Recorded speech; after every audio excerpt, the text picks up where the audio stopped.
Zbog nje sam nesretan, zbog nje sam presretan, nama je rijeka sve mi živimo, zbog nje za nju navijamo, pod našim stjenama teče ko riječina u našim venama, i protiv Belišća i protiv Dinama, bit ćemo uz tebe na svim tribinama, ma neka svako zna, nek čuje Hrvatska, način života je,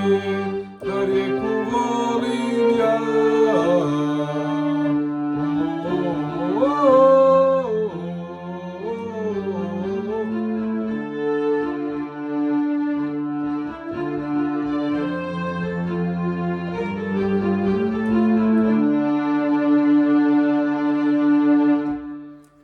Evo, prije 20 godina i nekoliko dana, 22.4.2006. napisao sam, osmislio i završio tekst ove pjesme